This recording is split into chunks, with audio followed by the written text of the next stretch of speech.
Taigi, praeitame video mes parodėm, kaip katinas gali judėti su kartojimu, o dabar dar parodysime, kaip jis gali judėti interaktyviai, reaguodamas į aplinką. Tad vėl padarom įvykį, kai paspausta žalia rodyklė ir kartosime visada, padidinam čia vaizdą, visada nukreipsime katiną žiūrėti į pelės rodyklę. Kol kas jis, matot, va taip sukasi ir žiūri.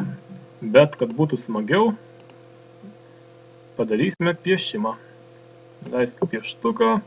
Pieštuko storis tebūnie bent 5. Ir padarom, kad jis šiek tiek paeitų visą laiką. Paleidžiam. O, ir katinas vaikosi pelytę. Kad būtų panašiau į pelę, įkelkime dar vieną veikėją. Ieškokime, čia tų veikėjų daug, gal bus ir pelė. Jeigu ne pelė, tai gal varlė arba vaiduokliukas. Šitas smagesnis. O, šitas dar smagesnis. Ok. Ir šitą sumažinom veikėją. Čia yra priemonės mažinimui, didinimui, dubliavimui ir šalinimui. Ir dabar patį begemotą liepsime jam visą laiką pagal tą pačią logiką visada būti ten, kur yra pelės rodyklė. Jis pats tenais ateis, o katinas jį po truputį vystys. Gausis toksai gaudynių žaidimas. Ir kai katinas jį pasiveja, galim skelbti pabaigą. Taip, ir dar pačiai pradžiai galima nuėjom pas katiną viską išvalyti kiekvieną kartą.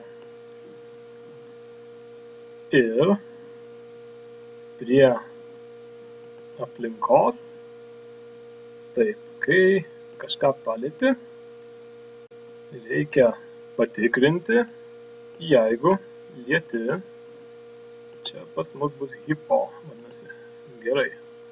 Jei lieti hipo, kas tada?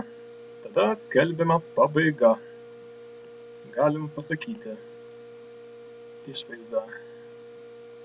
Sakyk. Valio. Pagavau. Ir dar galima sugrot garsą. Galima būtų viską sustabdyti, bet tada baigtis žaidimas, ne taip smagu. Gal nestabdysim dar. Pagavo. Ir tada vėl gaudo. Pagavo. Gaudo vėl. Štai taip.